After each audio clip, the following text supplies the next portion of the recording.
the Court of Appeal on the same case. How then do you want to clarify on this issue? I know this has been asked a number of times, but for the interest of this community, Miguna is their son.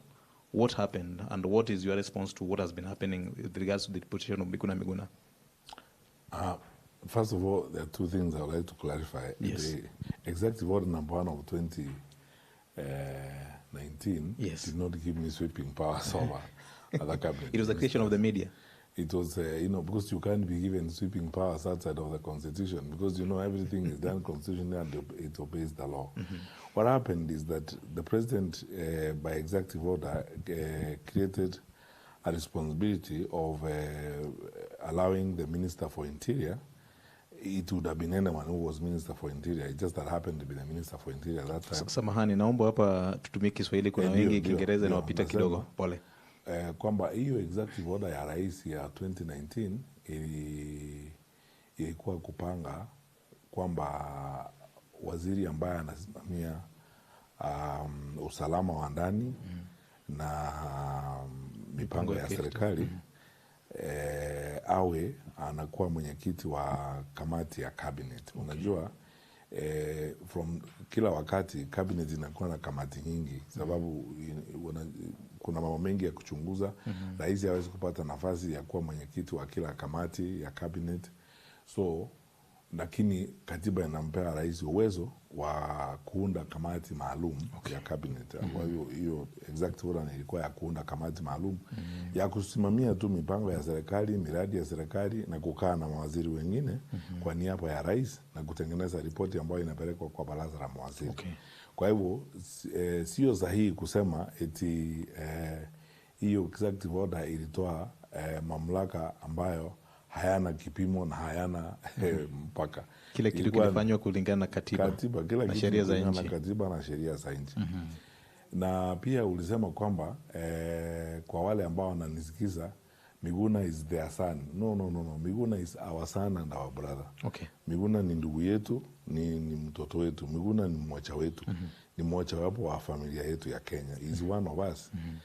Kama ningekuwa na uwezo mimi wakati ule nilikuwa waziri wa kufuta sheria ama kutoa sheria, mojawapo ya zile sheria ambao ningetoa mimi ni ile sheria kuhusu kurejelea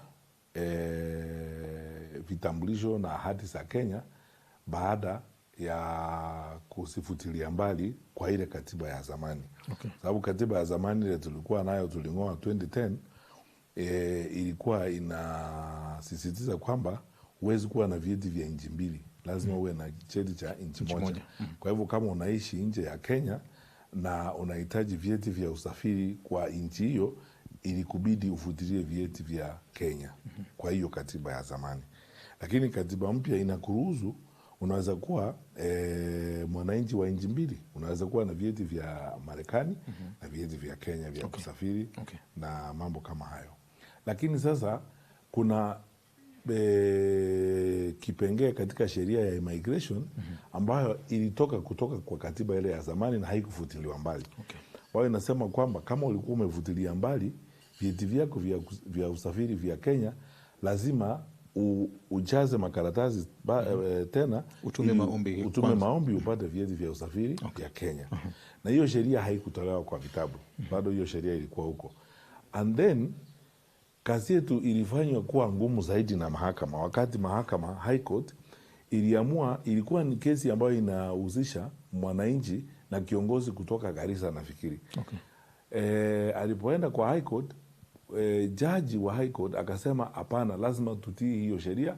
Mtu akitaka kurejelea vyeti vyake vya Kenya lazima ajaze fomu ya kuomba uraia tena wa Kenya. Sasa ikakuwa ni shida, huwezi kukiuka hiyo na koti imesema hayo maneno. It was a president which was set already by the High Court. The president was set by the High Court. The judgment was actually done by Justice Lenaola when he was in the High Court. We're still alive today. That is it. Na judgment iko kwa vitabu. Naambianga kila wakati watu wakiuliza maneno, tafadhali enda musome file ya ile judgment ya Justice Lenaola. Sasa ilitubidi, unajua, kwanza nieleze Wakenya waelewe hivi. Sisi kama serikali tulikuwa tunataka kufutilia mbali hiyo sheria. Tulikuwa tumeanza mpango wa kufutilia mbali hiyo sheria. Kwa nini? Kwa sababu kwanza inakuongezea kazi. Ukiwa waziri wa usalama wa ndani, inakuongezea kazi nyingi. Kwa sababu wale wa Kenya wote ambao walifutilia mbali vyeti vyao wakati tulikuwa na shida hapa Kenya kwa ile katiba ya zamani, lazima wajaze maombi. Na inakubidi kila wakati uwe sasa una sign forms na kila wakati. Hao ni watu ambao wako 1,100 sijui 100 ngapi. Inakuongezea kazi. Lazima eti uidhinishe watu kupewa vyeti vyao tena. Na walikuwa wa Kenya.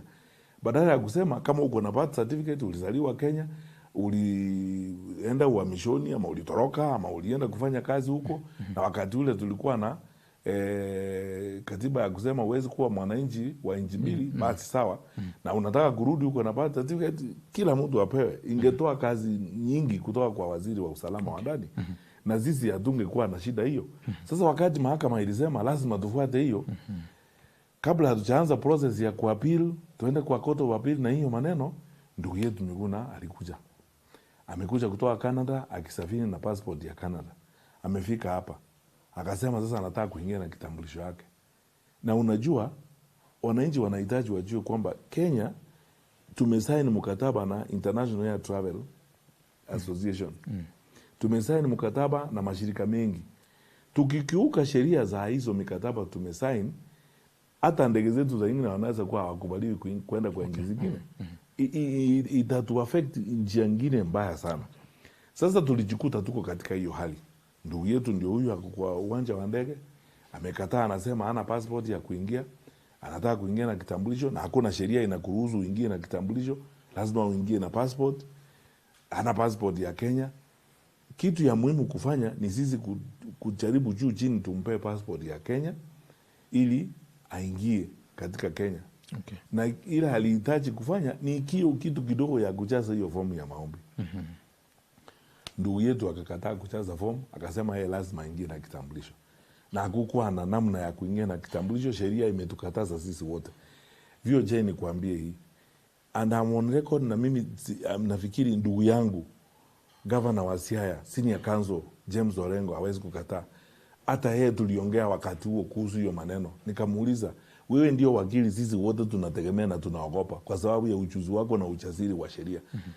Iko njia, kuna namna unaweza kuniadvise kusaidia tuone kama tunaweza, is there anything I can waive kama as minister?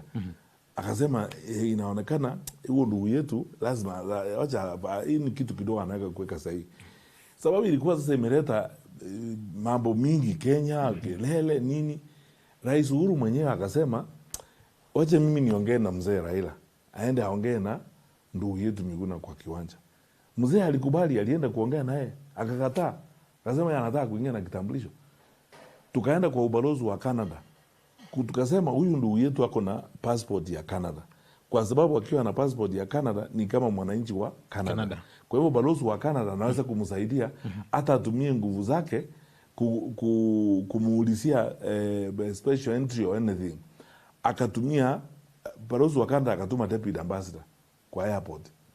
Ndugu yetu akakataa, akasema anataka kuongea na hao wanawake, walikuwa wanawake wawili. Akasema yeye anataka kuingia na kitambulisho. Mwishowe tulihamisha ofisi ya passport ya Kenya. Tulihamisha hiyo ofisi tukaipeleka airport. Yaani siku hiyo for that day temporarily tukapeleka Director General mwenyewe, Retired General Kialangwa, aende kumshughulikia. Tukamwambia sasa wewe enda mwenyewe ajaze hiyo kitu akiwa hapo, asaini hapo hiyo maneno, ukuje within a day tumupe hiyo aingie nayo passport. Ili tuheshimu sheria. Akararua ile makaratasi. Akasema anataka kuingia na kitambulisho.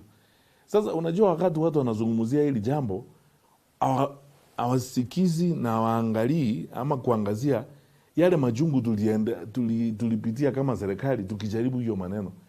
Mzee tumemutuma, mzee wetu Prime Minister, Deputy Ambassador wa Canada tumemutuma. Sasa tumepeleka ofisi. Unajua President alisema hii kitu inaleta serikali inatuletea aibu. Director General mwenyewe wa Immigration, General Kialangwa, enda na hao officers wako pale, akakataa. Sasa jamani, tungefanya nini? Kama wewe VOJ ungekuwa ni waziri wa usalama, wewe mwenyewe ungefanya nini ukiwa na maneno kama hayo? Asante sana. labda tukiingilia masuala ya kisiasa, wengi wanasema wewe ni kibaraka wa rais wa kitambo Uhuru Kenyatta ambaye anakusukuma kwa kutafuta ama kuwania ama kugombea hiki kiti cha urais. Unajua VOJ, hatuwezi kusahihisha historia na yale mambo ambayo yamefanyika.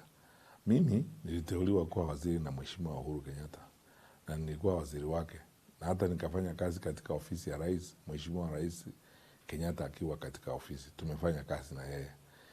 Lakini kwa hiyo serikali naibu wake alikuwa Mheshimiwa William Ruto, na kwa madaraka yeye ndio ako juu, mimi niko chini, tukiwa katika hiyo. Mbona mimi ni kibaraka na yeye si kibaraka? Kwa hiyo maneno, yaani kufanya kazi na Rais Uhuru Kenyatta ndio kuwa kibaraka. Wenzangu Eugene Wamalwa anasema anataka kugombea urais, alikuwa waziri wa Uhuru Kenyatta anasimamia usalama, yeye ni kibaraka pia. Labda ukiangalia chama Jubilee Party, lakini sisi sote tulitumika katika mwangaza wa Jubilee, tulikuwa sote Jubilee. Hiyo ni serikali tulitumikia, ni serikali ya Jubilee, tulikuwa tunatekeleza miradi ya Jubilee wote, mpaka Rais Ruto tulikuwa Jubilee, tulikuwa tunatekeleza manifesto ya Jubilee, tulikuwa sote kwa Jubilee. Kwa hivyo unajua haya maneno, na kama kufanya kazi na Mheshimiwa Uhuru Kenyatta ndio inanifanya watu waseme eti niko kibaraka wake.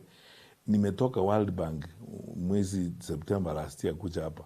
Mbona mtu aseme mimi ni kibaraka wa World Bank? Kwa sababu baada ya kufanya kazi na Mheshimiwa Uhuru Kenyatta, tumetoka serikalini mwaka 2022, mimi nimeenda kufanya kazi na Benki Kuu ya Dunia. Nimefanya kazi, nimejiusuru kutoka Benki Kuu ya Dunia kuja kutafuta kazi ya urais. Mbona mtu hajasema mimi ni kibaraka wa Benki Kuu ya Dunia natafuta uongozi Kenya? Lakini hata hivyo nikwambie VOJ, mimi sina shida kuhusishwa na Mheshimiwa Uhuru Kenyatta, kwa sababu watu wote Kenya, unajua wakati mwingine inakuchekesha. Watu wanasema wewe ni kibaraka wa Uhuru Kenyatta kana kwamba Uhuru ni mtu ambaye hutaki kuhusishwa na yeye. Na wananchi wenyewe wanapenda Mheshimiwa Uhuru Kenyatta, hata viongozi wanampenda. Zaidi hata wale ambao wananiita kibaraka wa Uhuru Kenyatta, wakionekana na Uhuru Kenyatta wanachukua picha, wanaizungusha mtandao the whole day. Siku nyingine Mheshimiwa Uhuru Kenyatta ameenda State House kwa mkutano pale wa Afrika Mashariki. Wakati mkutano ulimalizika, rais akamuonyesha ofisi hapo kidogo hapo na wakuu wa State House. Internet karibu iwashe moto. Hiyo picha ndio ilizungushwa hapa kila mahali and so on.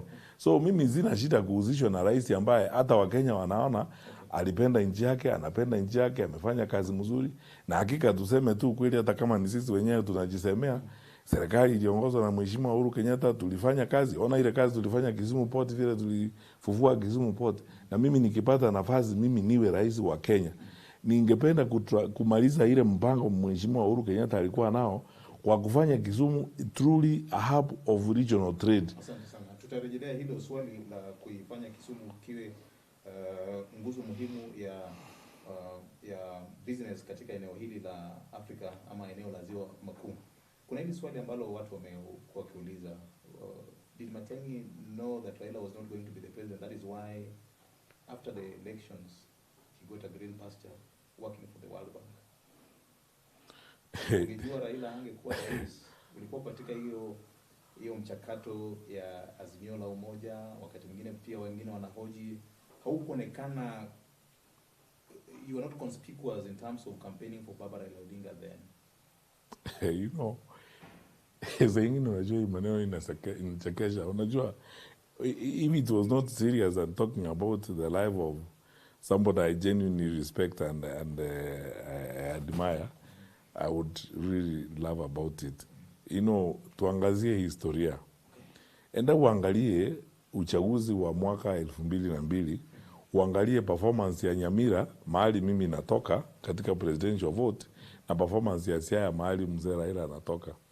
Uone per capita turnout, ni county gani register highest voter turnout ya kupigia Raila kura. Sisi hata tulishinda Siaya wakati huo, na mimi ndio nilikuwa naongoza kampeni hiyo. Mzee tumeenda na yeye pale nyumbani wakati wa uchaguzi, kwa sababu ndio kulikuwa na mpango na kulikuwa na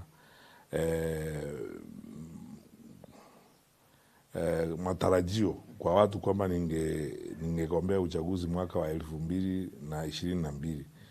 lakini sisi wote tulikaa na sisi wote tulikubaliana, na hata mimi mwenyewe niliona wakati huo ni sawa, kwa sababu mzee ako na nguvu, ana ushawishi wa siasa kuniliko na ujuzi. Mzee akaenda, tumeenda na mzee mpaka Nyamira, tukafanya mkutano pale Nyamira Mongori Secondary School, na mzee akasimama pale akasema, huyu ni mtoto wetu wa nyumbani hapa, tuko na yeye na tutazidi kutembea na yeye.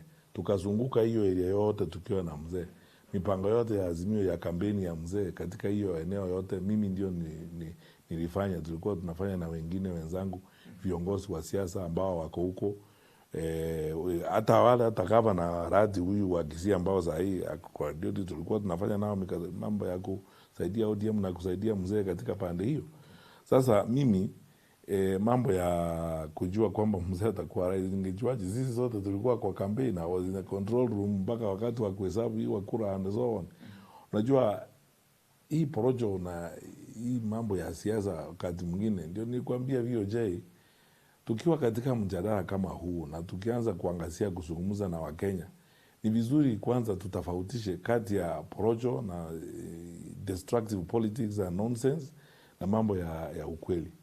Tumefanya kampeni tukiwa zote tukamaliza, habari kawa vile ilikuwa, sisi tulitoka serikali, na wakati nilikuwa na shida, wakati tumetoka serikali nilikuwa na shida na serikali hii wakinisumbua, mzee alisimama na mimi kama mtoto wake.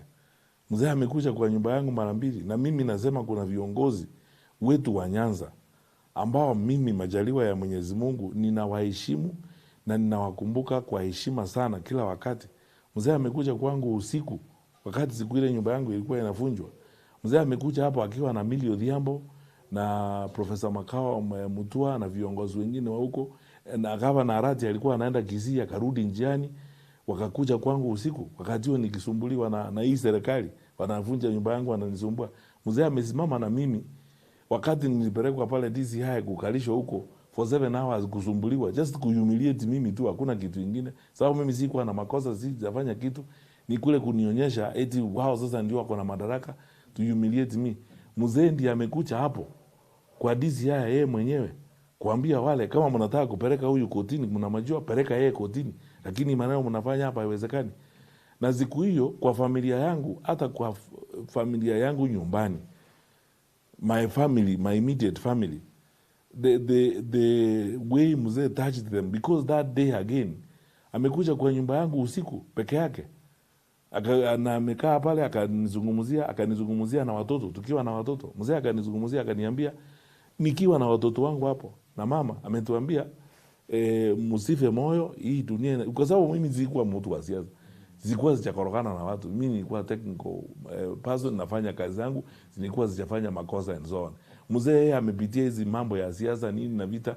Mzee amekuja hapa akanizungumzia na familia yangu, akatuweka kwa sitting room usiku, akaambia watoto msife moyo, hii inakuwa namna hii. Hao watu ambao wamechukua uongozi ni watu ambao wako na shida, wanataka kulipiza kisasi, they are vindictive, wanataka kuteza huyu baba yangu, lakini sisi wote tuko familia moja, tutasimama pamoja. Asante sana.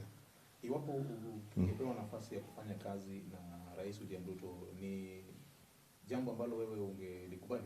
Kufanya kazi gani?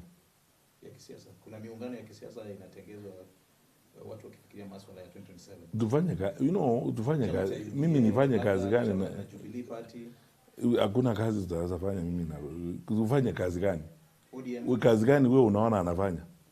ODM na niende kuonga watu tuweze kupiga laini, kazi gani?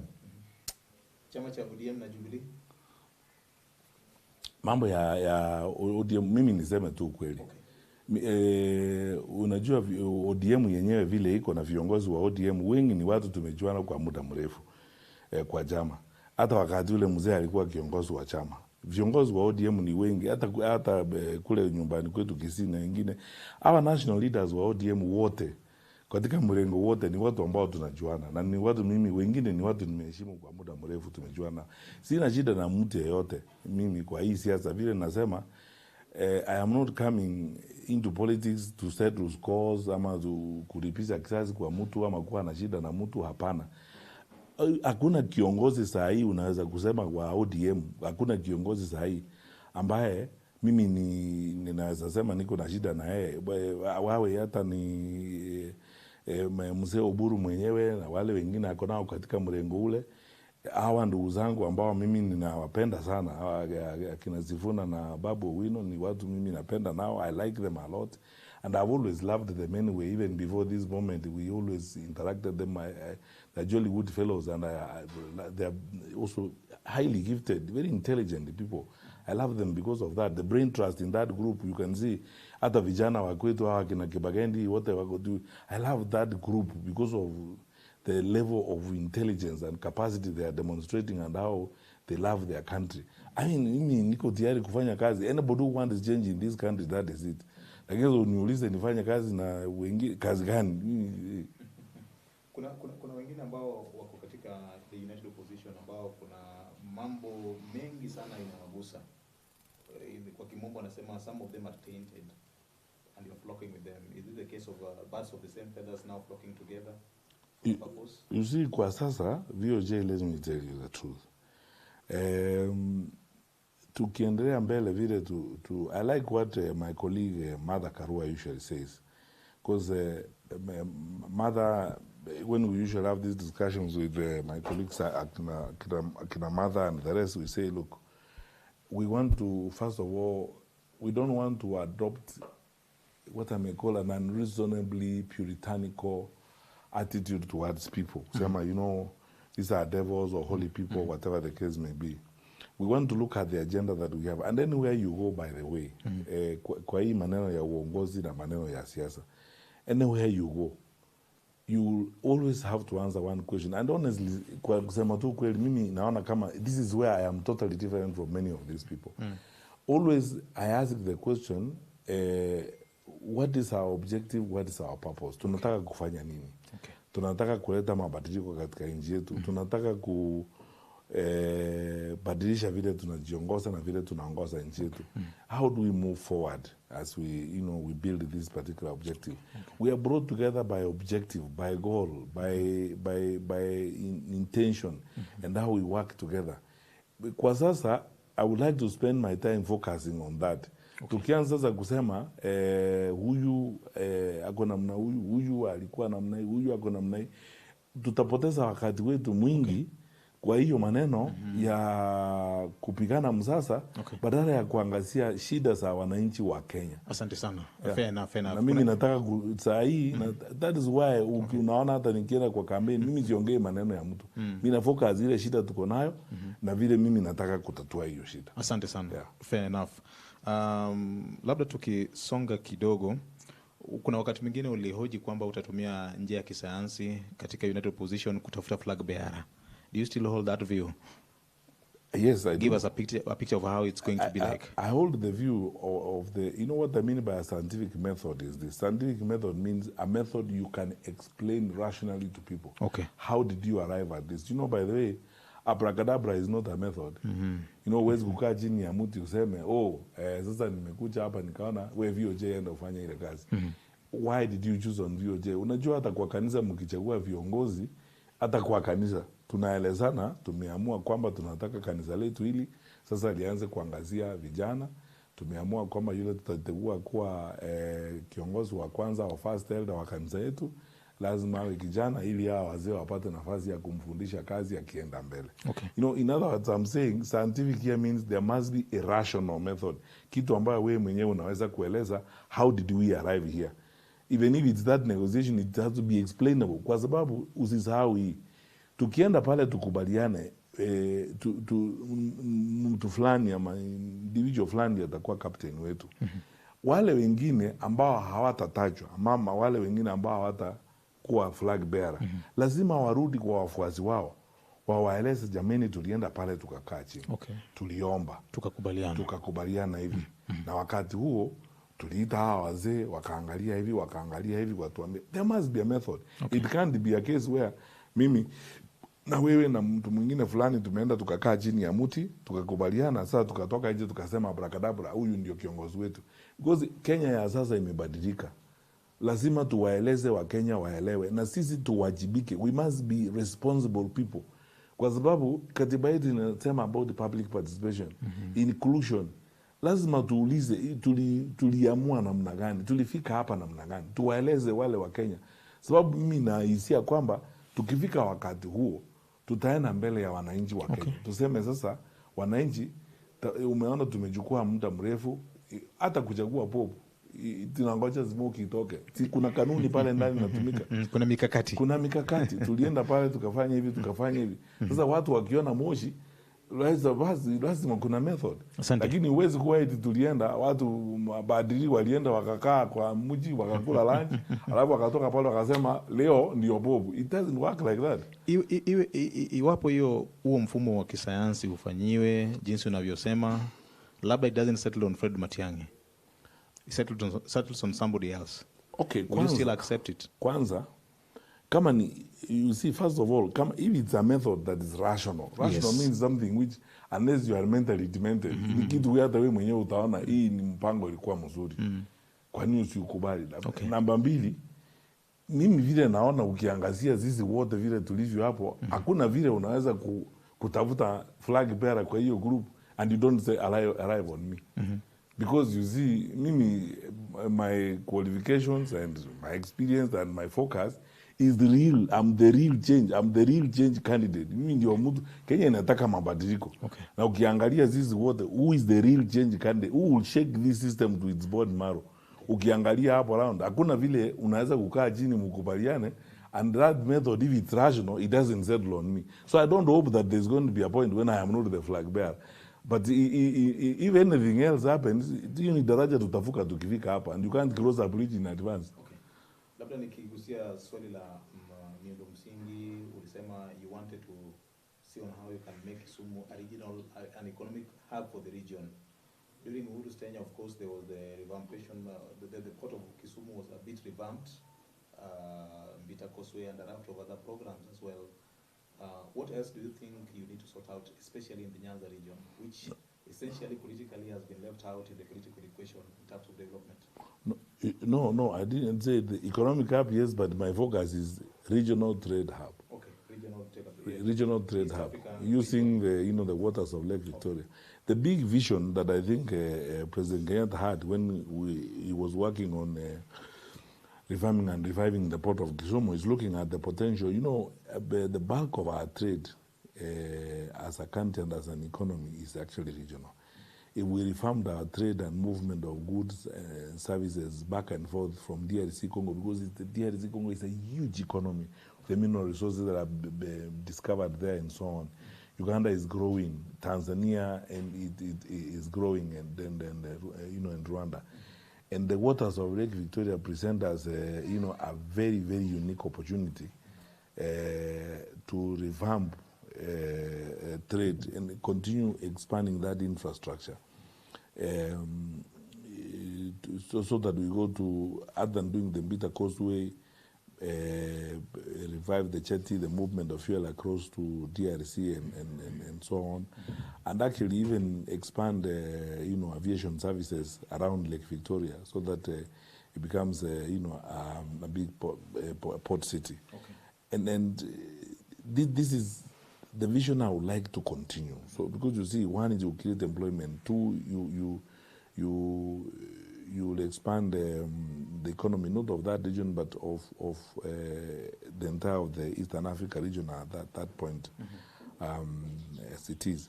But in addition to that, I honestly believe that one of the things that I bring into this equation is the firmness and seriousness that is needed to revive the sugar sector in that region.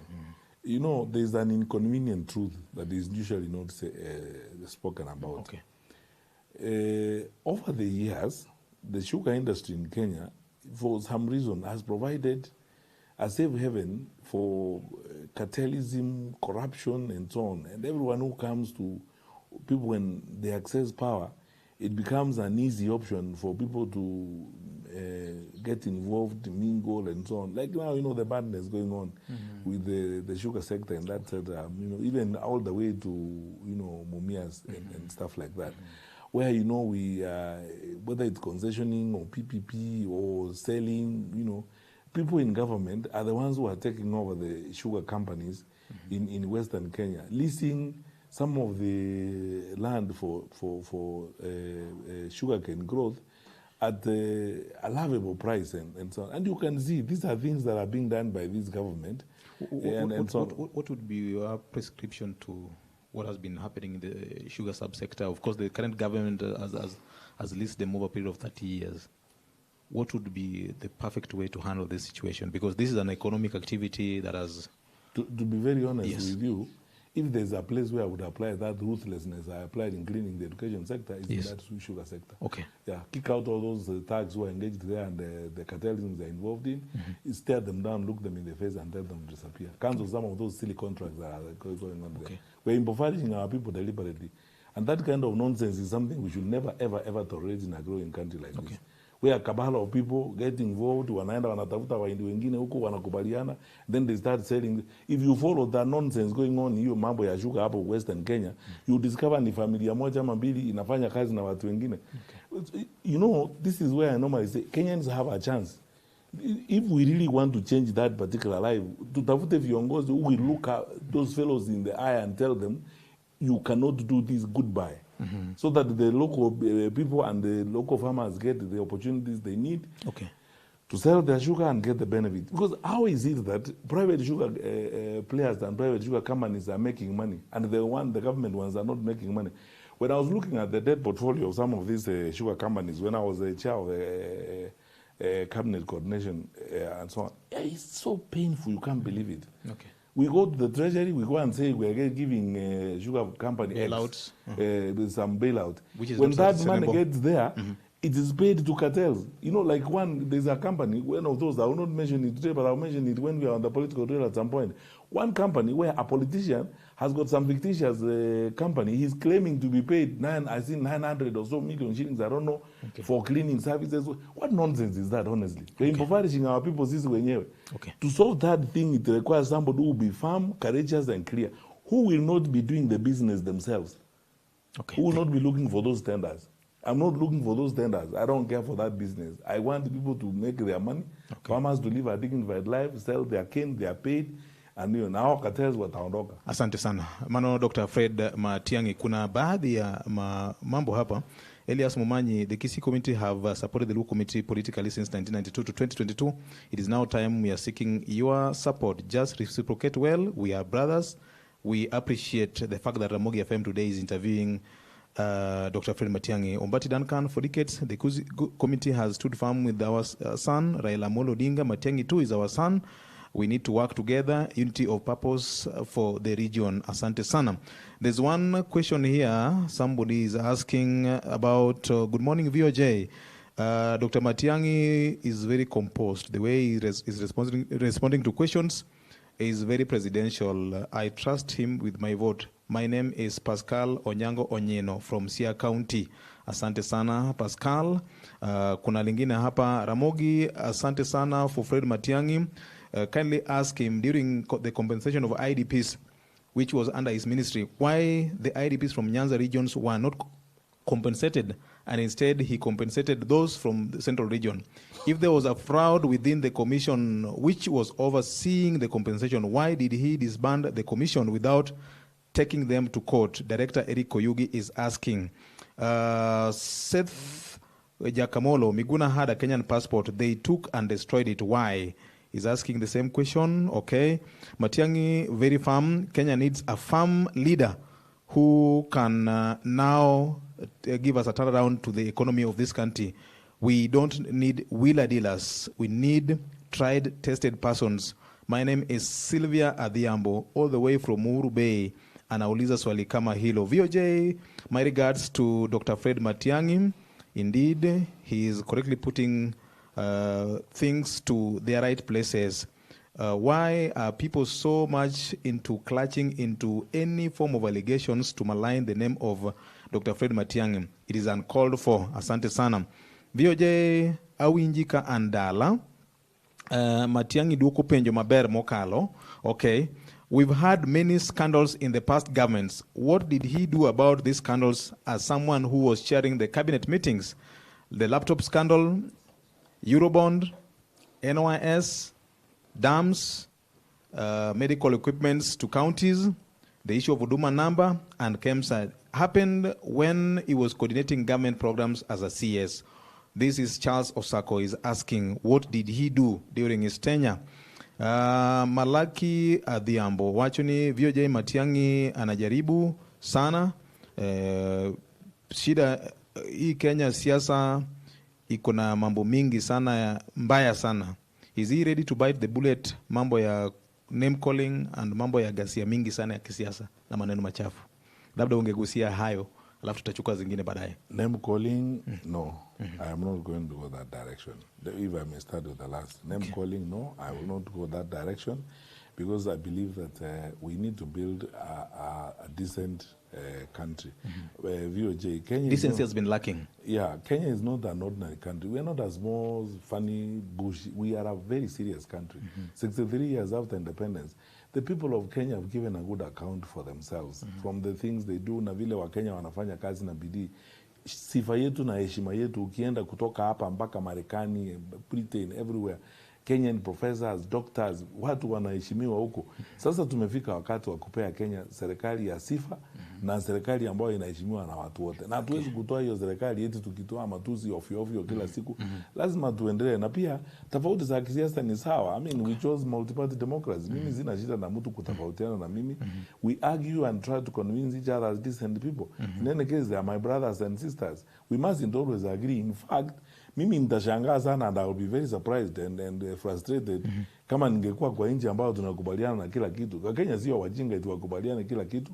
Wanaweza hata kuhitilafiana na wewe hata ukiwa waziri, hata ukiwa president, ukiwa namna gani.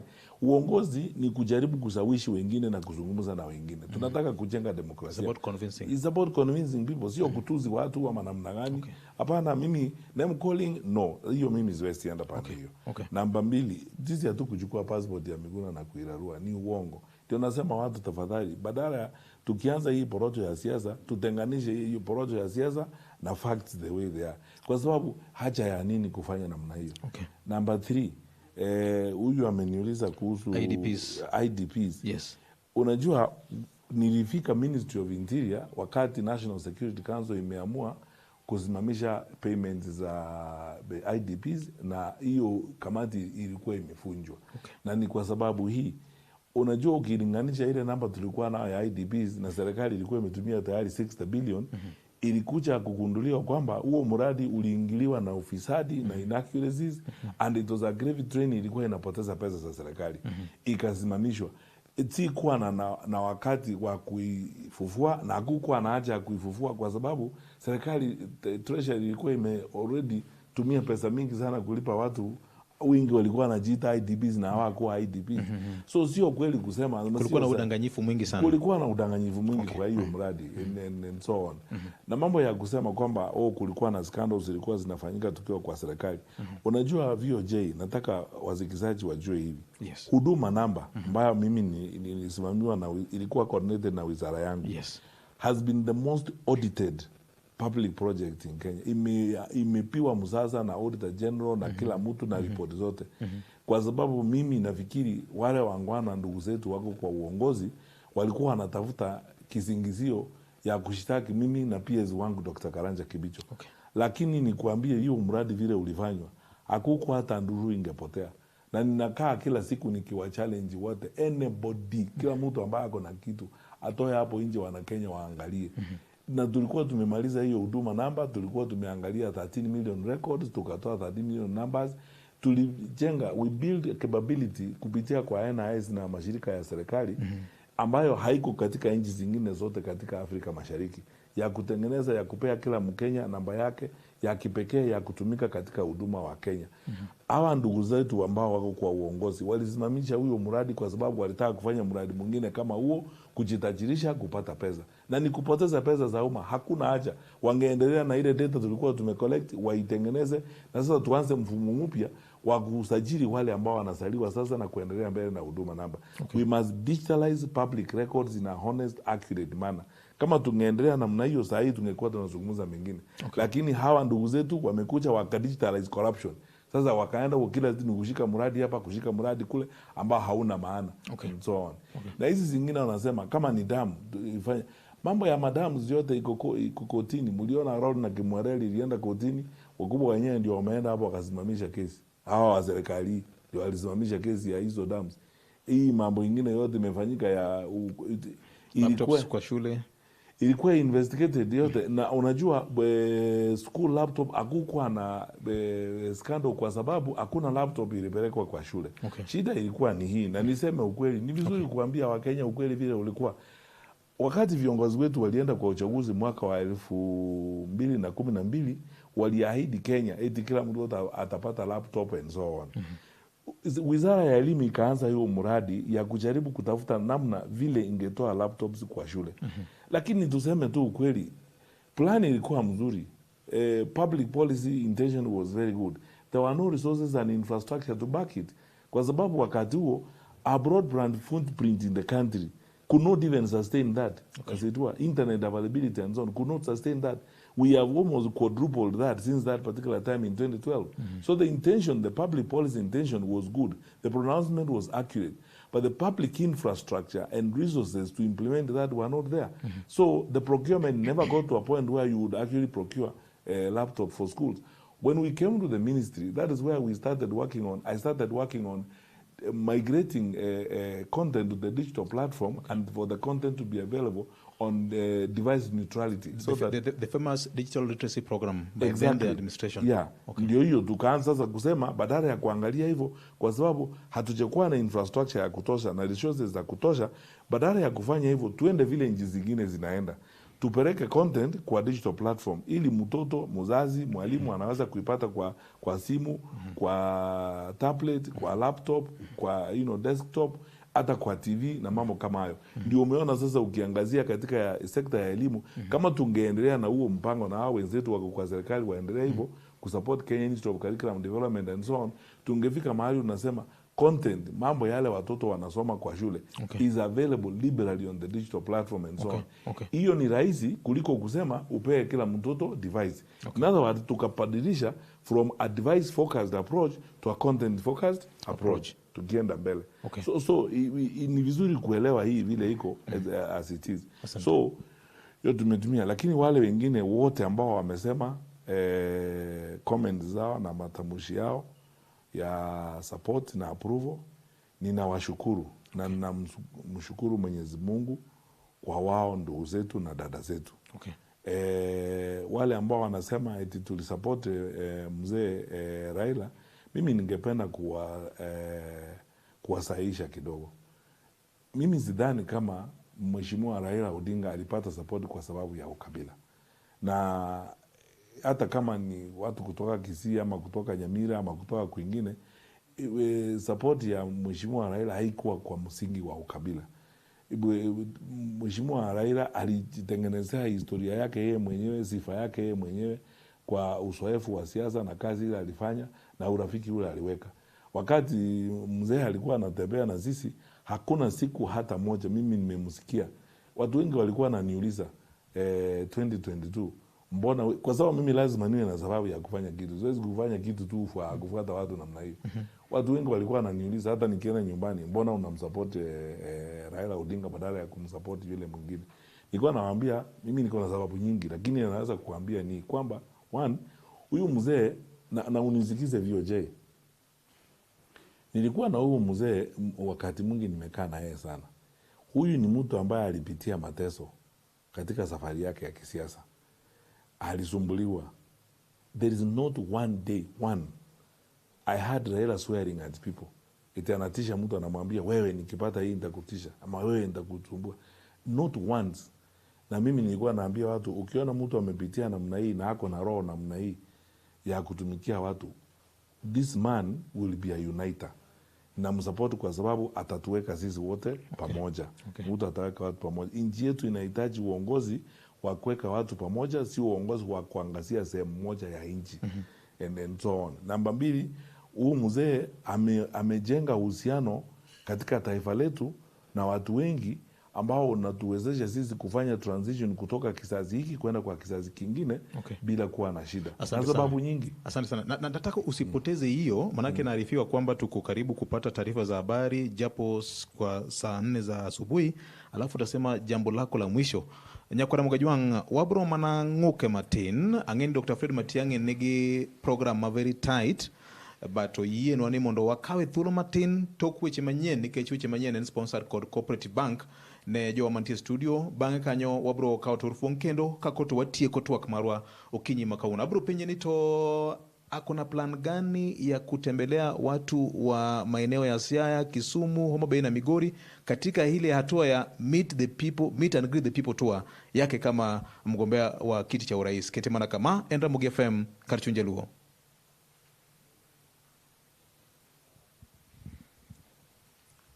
Sorry.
Joanna Dede, fully tuned in to the show.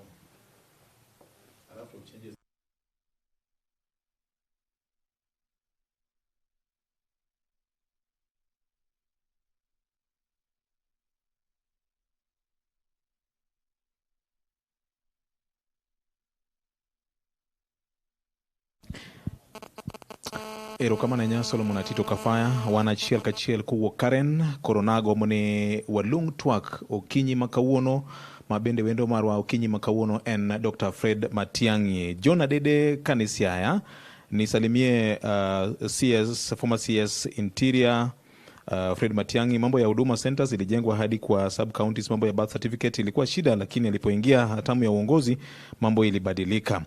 Okay. Victor Francis Wasuna from Uyoma Ndigwa.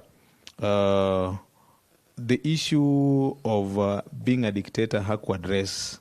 Lazima tueleze. Is he a dictator in terms of his approach to leadership? Ama nani? Okay. Fred Matiang'i is a tried and tested person. We need him to come to the region. Okay. Samuel Awida, tell Dr. Matiang'i that his commitment to the rule of law, justice and fairness is his main undoing. When you are against corruption and theft of public resources, you must be ready for rejection orchestrated by cartels.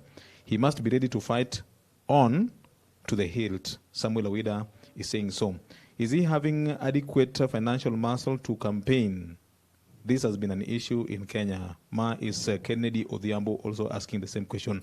Labda, you'll respond to this, then we wrap the show. A dictator is someone who operates more on his whims. Yani mtu ambaye ni dictator ni yule mtu ambaye anataka kusurutisha watu wafanye vile yeye anataka. And maoni na matakwa ya wale wengine haina maana kwa maisha yake. Huyo mtu ndio tunaita dictator. Okay. Tofauti na mimi nafikiria ndio watu wanaleta hiyo maneno ni kwa sababu mimi ninaamini na siwezi kubadilisha leo na sitabadilika wakati wote maisha yangu. Ninaamini kwamba ni vizuri tutende kazi ya umma kwa ukweli na kusimamia kwa ile sheria tuko nayo. Kenya hii hatuhitaji sheria nyingine mpya, hatuhitaji mashirika mapya. Na mimi si kuandika sheria mpya. Hata yale maneno tulikuwa tunafanya kama hiyo maneno, mmoja wa wasikilizaji wetu amezungumza maneno ya birth certificates na death certificates vile ilibadilika. Unajua VOJ ni kueleze, kama ningekuwa na nafasi ningekueleza story ile ilikuweko. Kwa sababu ya ufisadi, maofisa wa serikali wanadanganya eti wao hatuna makaratasi ya kuchapisha birth certificate, hatuna makaratasi ya kuchapisha death certificate. Inawezekanaje kwamba wewe ufiwe, umempoteza jamaa yako, alafu uende kuitishwa pesa shilingi 10,000, 15,000 kupewa death certificate and so on. Na tena kitu ya ingine ya ujinga uwezi kuamini. Eti mtu akwambie eti Kenya hii yetu, Kenya hii miaka 63 baada ya uhuru eti hakuna makaratasi ya kuchapisha kitu. Sasa ukienda kwa ofisi kama hiyo, kama kubadilisha hiyo, wakati nilienda kubadilisha hiyo maneno, siku moja mimi nimeamka asubuhi nikaenda kwa ofisi ya registrar of persons, nikamwambia wiki hii yote mzima mimi ndio nitakuwa registrar of persons mwenyewe nikiwa hapa kama waziri. Kwendeni tafuta ofisi nyingine ukae. Nikakaa hapa nikaanza kuuliza maofisa, mnafanya kazi hapa namna gani, nini inafanyika? Ndio nikagundua hii uchafu yote ambayo ilikuwa inafanyika. Na tukasafisha kuendelea. Kenya hii inahitaji kusafishwa. It needs to be fixed. Watu waambiwe hii kazi haiwezi kufanyika namna hii. Mimi unajua nikiwa rais na nikiwa mfanyakazi wa serikali, mashirika mengine ambayo yanafanya kazi kwa umma, mimi siwezi kuuliza ripoti, eti uniletee ripoti kwa ofisi. Nikilala ofisi nikifanya nini? Huduma ya watu iko pale nje. Utaamka asubuhi siku moja unipate hata niko kwa hospitali yako asubuhi. Uniambie mbona watu wanakaa kwa bench mpaka saa 3 hawajahudumiwa. Nimeenda kwa ofisi moja wakati nilikuwa acting minister for lands. Ofisa wa lands alipokuja njiani akaambiwa eti waziri ameingia kwa ofisi, aliingia hapo akasirai. Kwa sababu niliingia hapo saa 1:30 asubuhi. Sababu wananchi walikuwa wamelalamika kila wakati. Eti hapa tunaitisha hongo sijui nini. Sasa mimi sikumwambia mtu, niamka siku moja nikaingia kwa hiyo ofisi. For about 20 minutes tulikuwa watu wawili kwa hiyo ofisi. Sweeper na mimi. Sababu maofisa hawajakuja. Alafu wanaanza kutuliko kujileta ndani. Ndio mkubwa hawa alipoambiwa eti waziri kwa ofisi alizirai hapo kwa car park. Kwa sababu wananchi wanateswa namna hiyo. Badala ya mtu kuamka asubuhi, wewe unalipwa na serikali, unalipwa pesa na serikali. Alafu unapitia hapa, unapitia sijui wapi, unapitia kule kucollect hongo na watu wanakungojea kwa ofisi kufanya hiyo kazi. Sasa hiyo ndio kuwa dictator, kuhakikisha kwamba kazi imefanya na wananchi wamepata huduma. Ni kufuatilia sheria na kanuni ya kufanya kazi vile. Utendaji kazi mimi ndio number 1 ya focus ya kwamba tukilipwa na wananchi tufanye kazi. Kama hatutaki kufanya kazi, tukae nyumbani. Biblia inasema whatever your hands find to do, chochote mikono yako inaweza kushika na kufanya, do it as unto the Lord. Wale wananchi tunatumikia ni kama tunamtumikia Mwenyezi Mungu mwenyewe. Kwa hivyo hakuna haja ya kuregarega kwa kazi. And by the way, let me tell you VOJ, nimesema mara nyingi, mimi sitafuti pesa, sitafuti ukubwa, mimi natafuta opportunity ya kutumikia watu wa Kenya. Na sio theoretical, mimi nitafanya kazi, wataniona nikifanya kazi and they will feel it that the government is now seriously delivering on services. Kwa hivyo yeyote ambaye anasema nilifuata sheria, unajiuliza, unajua hata kupika school bus rangi ya yellow. Parliament had passed a private members bill, na ni kwa sababu kila mtu alikuwa anasema ni njia gani tunaweza kupunguza ajali za magari ya shule. Wakuu wa shule wengine wanakodisha magari ya shule kwenda kufanya matatu sijui nini. How do we bring order in this sector? Okay. Wote tuweke hivyo. Na sasa hiyo ni kuwa dictator. You know the difference is delivery, not dictatorship. That is a difference. Delivery, not dictatorship. Deliver. Asante. Kwa hiyo kitu umeambiwa, watu waone kazi kweli, huyu muungwana kazi imefanyika. Hiyo ndio mimi nazingatia tu. Asante. Yeah. Labda jambo lako la mwisho tukiwaaga wasikilizaji ambao wamekuwa tukikusikiliza kwa tangia saa 2 za asubuhi ya leo. Na kulikuwa na hili swali la una mipango gani ya kutembelea watu wa Siaya, Kisumu, Homa Bay, muendeleze mazungumzo kama haya nao? Kwanza kabisa VOJ nakushukuru. Asante. Na nashukuru wenzako na wale wote ambao wamefanya huu mradi kufaulu, kukutana na nyinyi na kuongea na wananchi kupitia njia hii. Na mimi naomba majaliwa ya Mwenyezi Mungu kila wakati fursa ikipatikana nitakuwa tayari kuzungumza na wananchi, kwa sababu tunatafuta kushirikiana na wananchi wa Kenya. Sio eti ni sisi tunaenda kufanya hiyo kazi ama kufanya hiyo maneno. Sisi tunataka kujitolea kuongoza watu wetu kama timu ya kwenda kubadilisha maisha yetu na kufanya vyema vile tunavyoendelea mbele. Kwa hivyo nakushukuru kwa nafasi hii ya kipekee. Pili, ninawashukuru wananchi wote, wale wa Kenya ambao wametuandikia, wale ambao wametuuliza maswali, yale ambayo sijamaliza kujibu kwa sababu ya wakati. Naomba Mwenyezi Mungu nitapata fursa nikitembea pale nje kuyajibu, na niko tayari wakati wote. I am offering myself a public assignment. Mimi niko tayari kujibu maswali hiyo. Hakuna kitu mimi natoroka. Number 3, nimekuwa nikikutana na watu wengi sana wa nyumbani. I mean almost every day. Jana hata leo niko na viongozi wengine kutoka pande hiyo ya Kisumu, Homa Bay, Migori, tumezungumza. Na unajua approach yangu mimi, I prefer more the consultative and engagement method first. Kabla ya kwenda kupanda juu ya gari, ningependa kuongea na watu, na nimekuwa na mkutano na viongozi wengi, MCA, viongozi wa walimu kutoka pande hiyo ya Kisumu, Migori, ni tunaongea pole, tunashauriana na wananishauri. Sasa nitaanza mpango unaitwa listening tour, listening movement, kukutana na wananchi. Okay. Ndaenda kaunti zote, you know, Migori, Homa Bay, Siaya, Kisumu, everywhere. All the way Vihiga, Kakamega, hiyo tukisafiri na wenzetu wote kusikiza, kuongea na wananchi, kuwaomba maoni yao na kujibu maswali yao na kuwaeleza vile sisi tunataka kubadilisha nchi. Na majaliwa ya Mwenyezi Mungu nafikiri tutakubaliana, na Mungu akiwauza roho na wao wakubaliane, tuwe pamoja, watusaidie. Nimalizie hili jambo la mwisho. Na mimi nataka kusema hivi, nikiwaangalia Wakenya kwa macho yao, sitafuti kazi ya urais wa Kenya kujitajirisha. Eti nipate pesa niwe tajiri wa kupindukia. Hiyo sio sababu mimi natafuta uongozi. Natafuta uongozi kutumikia, kutafuta namna ya kutumikia watu wetu. Na kwa sababu mimi ninaamini nina uzoefu wa serikali, nina uzoefu wa kufanya kazi hata na mashirika ya kimataifa, ninaelewa uongozi wa nchi na ninaelewa serikali like the back of my hand, as I normally say, niko tayari kuanza kazi siku ya kwanza. The president of the country is not an apprentice. Sio mahali unaenda kufundishwa kazi ukuwe ni miezi 6 ya kufundishwa alafu ingie.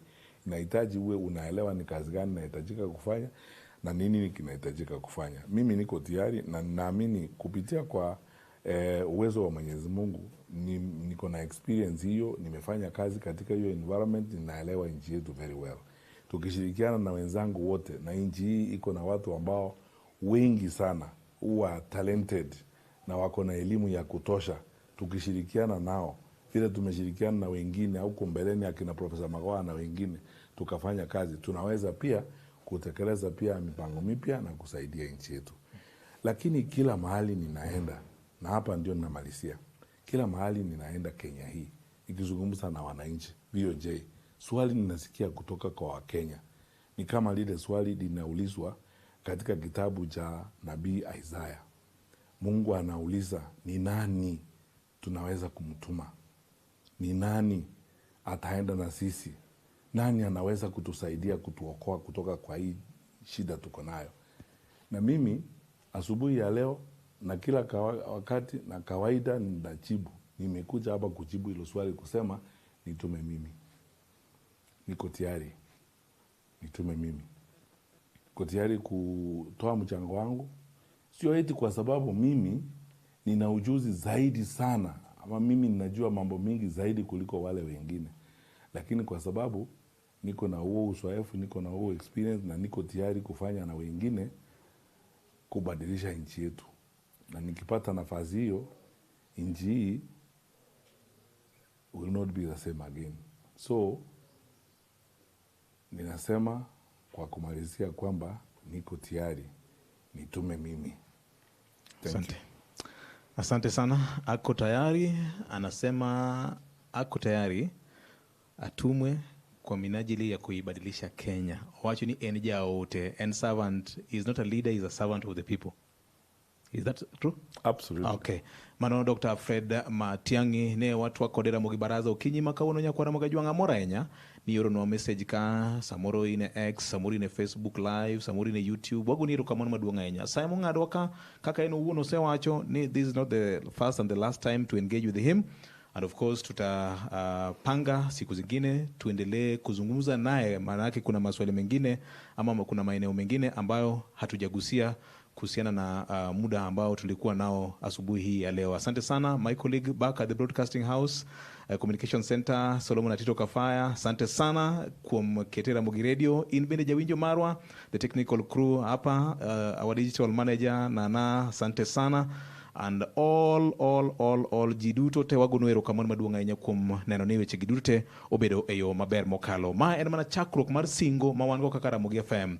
Ne wabro timo kinda mar kelo jotelo e kidienje mopogore opogore mondo wago mbaka mondo giwach siasa, sera gi singo. Yani siasa, sera zao and their promise to make a better Kenya. Kao kamano riti makawuono med mana Ramogi FM kar chunje nyinga Victor Otieno Juma.